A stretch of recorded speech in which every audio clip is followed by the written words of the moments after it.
First of all, we're gonna have to have a conversation about your footwear. Oh, come on. What am I? I'm a fat kid from Jersey who got lucky, you know? People are smart enough now that they can smell fake from a mile away. Oh, look at that. I think I got him. Yes, is this it? Proved.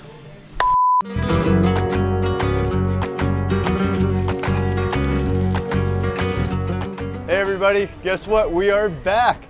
How are you doing?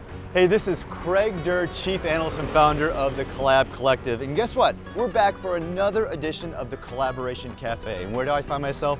Once again, we are in beautiful Barcelona. Well, it's the time of year, and that's why, because we are here for ISE. ISE, if you remember, is one of the largest integrator shows for system integrators, Pro AV.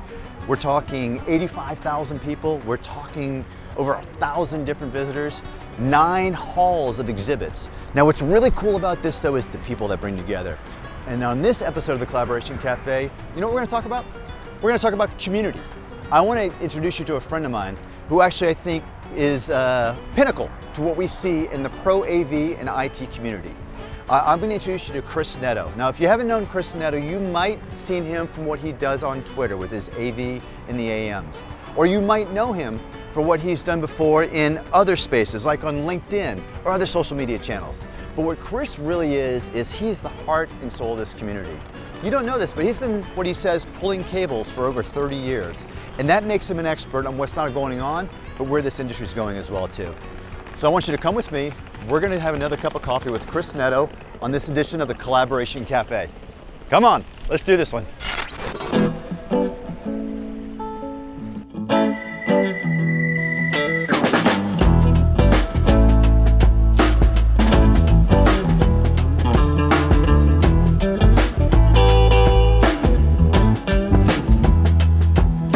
The days are tense and the nights are long. The times are gone where we got along. What about mediation? What happened to the middle ground? Let's take things back to like when we met. It's time to get away on down. Let's go back a little. I wanna feel like a way back when. All right, somewhere around here, Chris and I are meeting up. Chris Neto. Hey, buddy. What's up, man? How are you? Good to see you. Doing good. So, cup of coffee? Let's do it. But what's the plan here? You said you had something interesting for me here. Yeah, you showed up with the most uninteresting sneakers, so we're gonna take care of you. You can't talk about these. No, really? Is that what we're doing? that's Let's do not this. Here's the acceptable. plan. Okay, I'll get you a cup of coffee. I told people I want to talk about community. And if anyone else can tell me about community, it's going to be you. My coffie shops are on this way, okay? Let's do it. Let's do it. Sounds good. You had a great line with me. You said, look, I've been pulling cables for 30 years. Well, I haven't done it in a while, but yeah, I mean, it's kind of like when I joined the industry in '98, bringing a college degree in broadcast communications didn't really mean much. Right. It wasn't something that people were looking for. As a matter of fact, they were hiring technicians out of like auto body. You know, where they were not really the auto body shops, but where they were installing car stereos. But yeah, because they were looking at people that were getting down on their hands and knees, right? Yeah, since you didn't have a lot of options of where people were coming from, you kind of just had this, you know, glut of where do I find the talent, right? And having a degree and going up against guys that were roadies. Like I had guys that were roadies with Guns N' Roses, and you don't know what it's like, right? They all had tattoos, they all had scars. And that's what they respected. Right. So it was a good lesson early on. I mean, I didn't move automatically into the social media marketing conversation overnight. Right.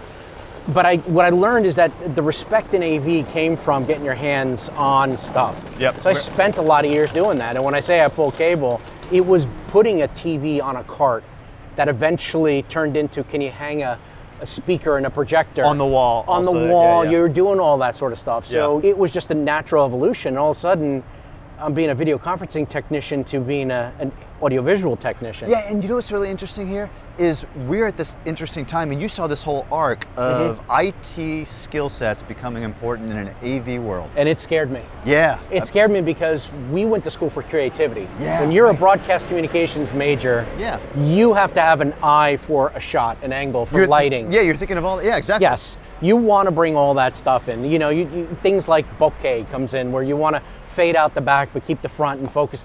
You say that to an IT guy and they're just like, what does that mean, right? So you started doing this in 88?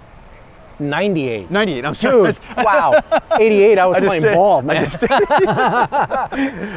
What had happened was I took a step back. Yeah. And I went to work for a pharmaceutical. Oh, you left the industry? Left the industry. I didn't know that. Yeah, I was a consultant. So I had left, took a contract to work for pharmaceutical. Yeah. And then that's when I went to the end user side of the business for 13 years. Oh, wow. On that side of the business is where I really got my chops together because I spent a lot of time getting more technical. Yeah. I did all my certs and everything. I keep thinking about the Run DMC song. Yeah. My Adidas. Is that like you there? Yeah. Is that what you're going to help me with here? What you got, first of all, we're going to have a conversation about your footwear. Oh, come on. I had to be sat down a while back and asked about that. And the whole thing with sneakers. Now, let me explain how this happened. Okay. I was on a panel. Yeah. I forget where it was, but I wore a pair of yellow sneakers. And it just happened to be that I bought a pair of yellow running sneakers. They weren't fashionable, they weren't anything. But when I got off the stage and went out my thing, a month or two later, I ran into somebody and they're like, I remember seeing you speak at whatever event that was, and you had these crazy yellow trainers. It caught my eye. I didn't pay attention to what I was wearing and all that sort of stuff because, again, I came from the background that I had to have scars to prove that I legitimately belong here. Yeah. Right? Because there's a lot of imposter syndrome when I get on stage. Oh, if I get on everyone, stage and everyone, yeah. you know, I'm there with executives, CEOs, owners of companies, guys that own like 15 patents. What am I? I'm a fat kid from Jersey who got lucky. You know, that's just the way it is, dude. Hey, you know, let's do this. There's a coffee shop up here. Let's get some coffee. Okay. Let's talk about community. Let's talk about personal brand. Yeah. And then maybe you can talk about getting me some shoes to help me out here. If there is one thing that we are going to do in Barcelona is leave those in the rubbish that's over here on the side of the road. This is going to be awesome. Hashtag sneakerhead. Let's go back a little.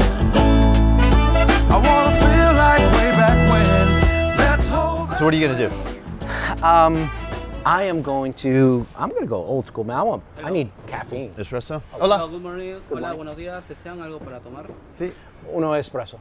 Un espresso y para usted Cappuccino. cappuccino. Sí. Bien. Gracias. All right. Good. Thanks. Settle in. Yes, you know, you got to do at least 3 or 4 of these in the morning. Before I came here, I was over in Portugal. Yeah. And that's my routine. Like, That's right. yeah, so in the morning, I stop in Portugal, and my daily, there's no big breakfast in Portugal. Yeah, yeah. You know, the Americans, we're used to our pancakes, and, you know, the English have their English breakfast. Portugal is just a coffee and maybe a toast or a pastry. The famous custard cakes from Portugal, the pastéis de nata. But yeah, I typically have a coffee and a pastry, but coffee is an all-day thing. But here, remind me. So you're Portuguese? Yes, Mom and Dad immigrated from Portugal Really? in the 60s. Yeah. Both of my grandpas came over in the 50s. They served in the Merchant Marine. So my grandfather, Jack, actually served during the Korean conflict. Okay. And his boat was actually shot down, but he survived that. He was a tough guy. Yeah, and then your mom still lives in Portugal, right? Mom lived more years in America than she did because she had gone over with my dad about age of 19, 20. Yeah. And then she retired in America and said, you know what, I'm now that I'm retired, I'm going back.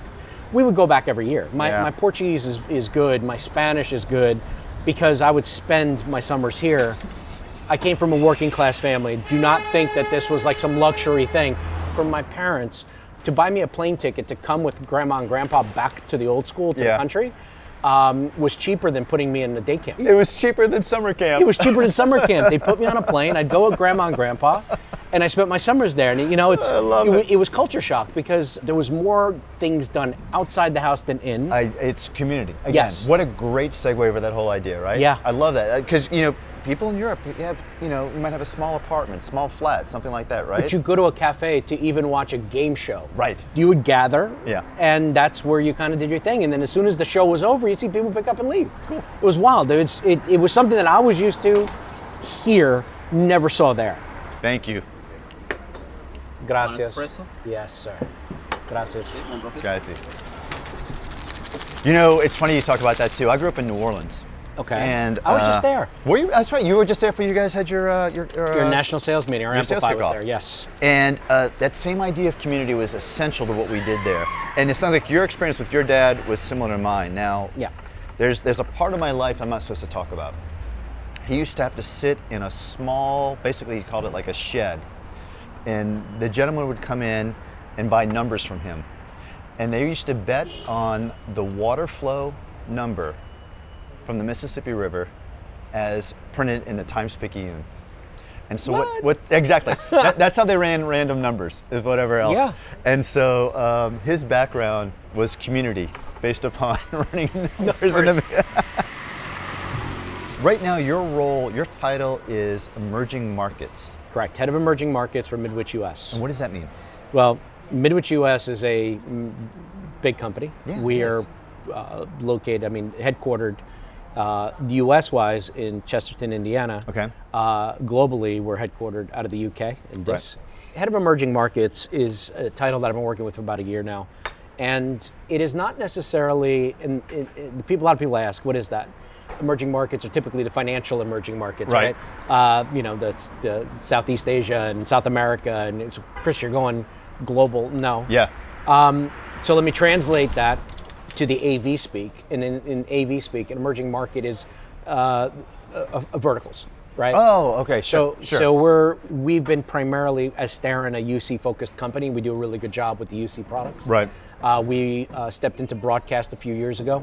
Now going, I think, on year 2 or 3 of our foray into the broadcast space. Right. NAB is a big show for us. Yeah. IBC is now becoming a show for us. Is it really? Yeah. Yes, sir. What about HAM? NAM. NAM. So NAM, not yet, but it will be on our future. It will definitely be in the future. We do have people that will go to NAM that are looking at products, microphones, audio. Our audio guys will specifically go and look at that sort of stuff. Yes. Right. Take things back. Take things back. Dude, did you order food? Why not? Look at you.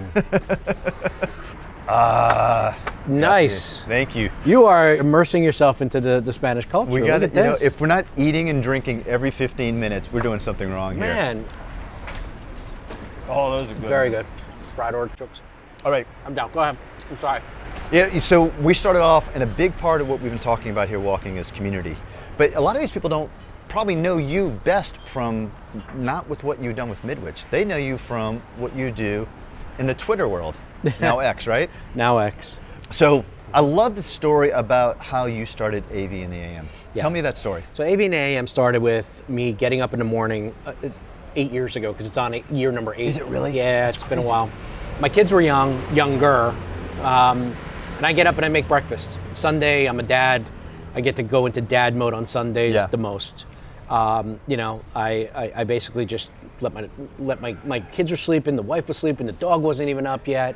I filled the dog bowl, I get my cup of coffee, I put it in the Tassimo, I set it off, and it goes, and I get a picture of it, and I put a picture up on Twitter, say good morning, and I started answering a question regarding Amazon Alexa. Okay. Amazon Alexa had nothing to do with corporate AV, but somebody said something along the lines, well, will we ever see it in our space? And I said, you know what?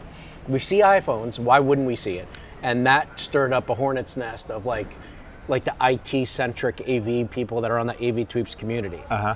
So I fed into that.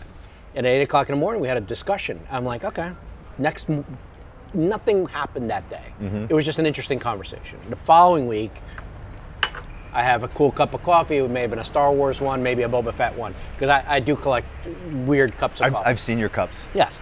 So I posted up, said good morning, and immediately within as soon as I post, within 5 minutes, a message came back. What are we talking about this week? And I was not prepared. Oh, really? No.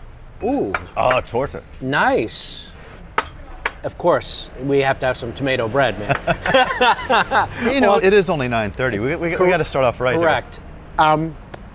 What's wonderful about AV and AM was that 2 weeks in a row of this conversation, I knew I found something.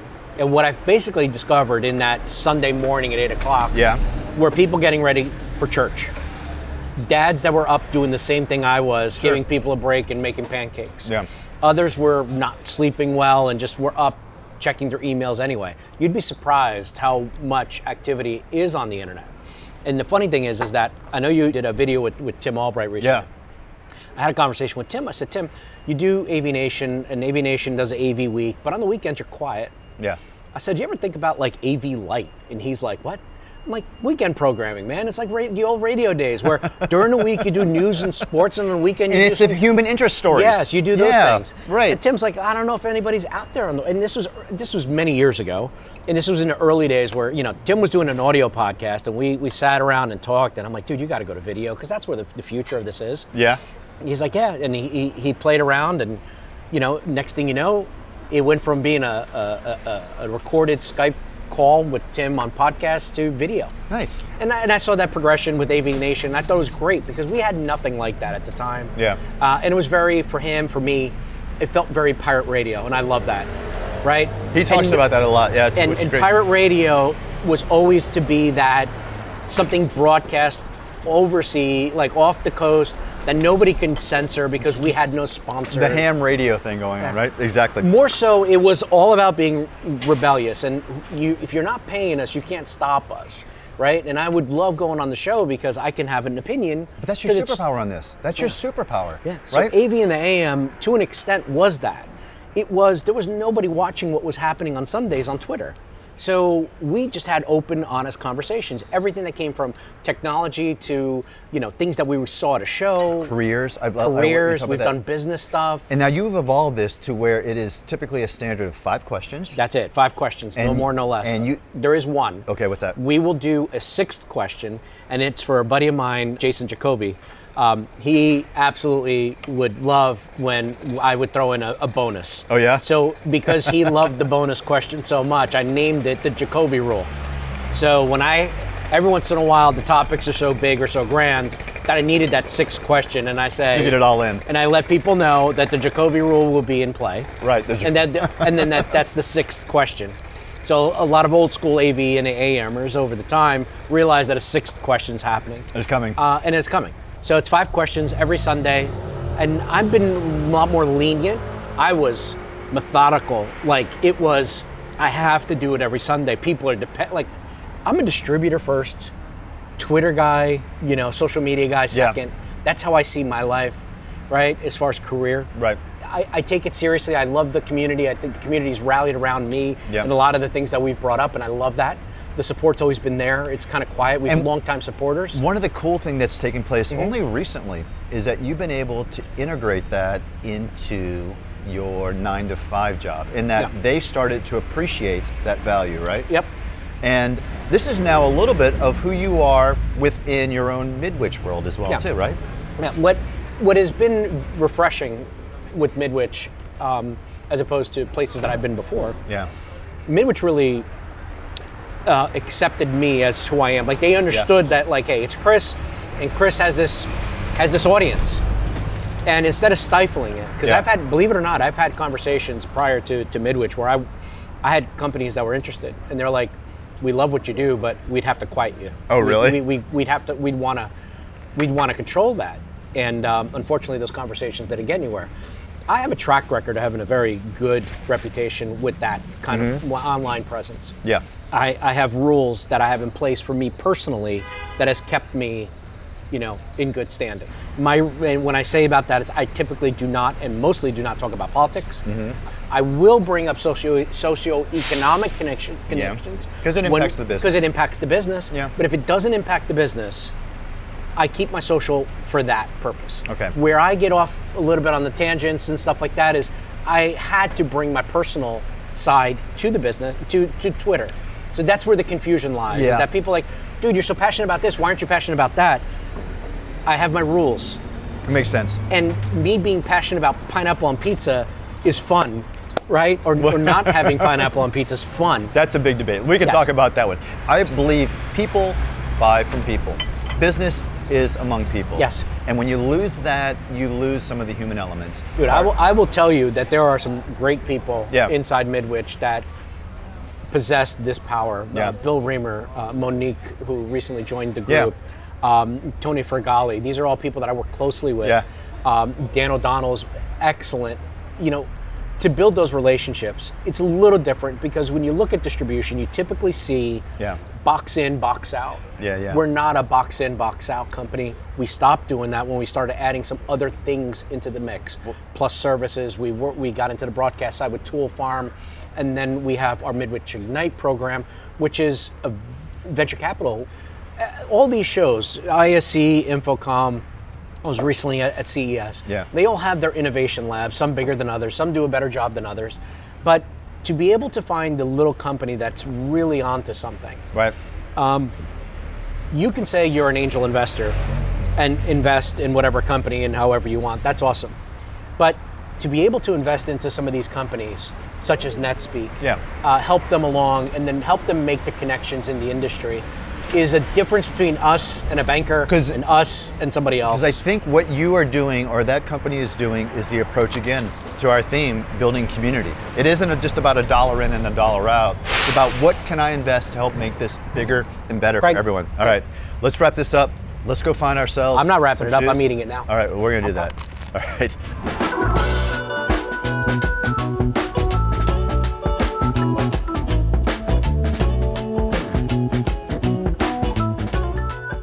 This leads me to the topic of what I think you're an expert at, which is personal brand. Sure. I mean, it's something we all work at. Like, I've come to you and say, hey, what does it mean to build a personal brand? What kind of advice do you share with people about this? You're different, you're a business owner. You are your business is you. But when you are, you curate your brand based around your business. It's a little different for myself. I'm an employee typically of most companies, right? And I've been now with Midwich for 7 years. When I went to Midwich, I already had an established personal brand, right? But what does that mean? What does that mean to have a personal brand to you? So, dude, you can do a lot of things in life. Yeah. You can own a house, you can own a car, you can have a family. All that can be taken away from you. There are things that can't be taken away from you. Your education. Yeah. And what you put yourself out to be as a brand. Now, you can destroy a brand by doing some questionable things, but you know what? It's truly yours to own. Right. And as an employee of a company, it's kind of one of the things that you own and you shape. So I quickly established that I'm going to have a set of rules that I'm going to follow on the socials, right? Sure. And that social for me was always about the business, right? Okay. I felt that was what I was good at because I don't have an interesting life, dude. I drive a 2016 Camry with a dent in the front, man. There's nothing like interesting. I don't have a lifestyle, a dashing lifestyle. My travels for business are not glamorous. I'm on a wing. That tells you, man, I am in coach with everybody else. Part of that is just that, but that's the authentic part. So that's who I am. Yeah, exactly. And I think that's a key thing about it is authenticity. That's what I try and lean into. Yeah. The personal brand part to me is everything. Yes. It is. I mean, it's the foundation. If you can weave it into things. Yeah. Right? And if you can give credit to people, if you can amplify voices, right? That's another big thing. I love it. I love to be able, the big guys don't need help. They do in a lot of ways to humanize their bigger brands, right? But to humanize a brand in a way that, and this is where we're gonna go, by the way. Oh yeah? Yeah, we're going to SVD. Speaking of brands, right? Speaking of brands, and there's multiple, and this is a great example of personal brand. Like, I'm not gonna go in there and tell you have to buy these Jordans or these whatever. I'm going to let you gravitate to what is yours. What speaks to me? What speaks to you? What is my authenticity here? I'm making it very zen, very existential. So, you're not going to tell me what to buy. Yeah, but I'm not going to tell you to wear those again. Okay, let's go work on some personal brand. Okay? Sounds great. All right, let's go.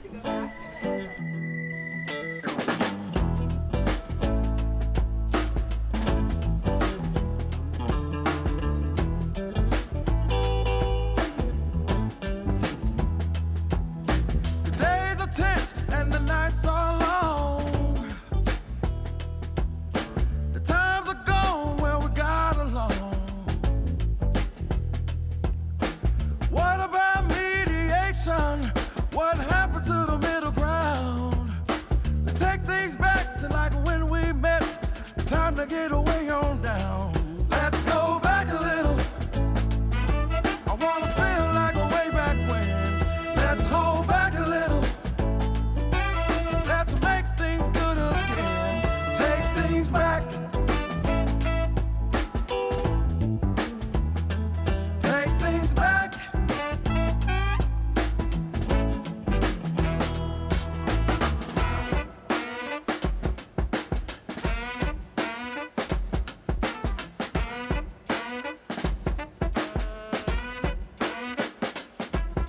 go.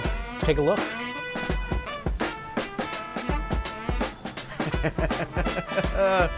Oh, look at that. I think I got them. Yes? Is this it? Approved. If you put pink laces on them, they look like the Travis Scotts, which are like $1,500.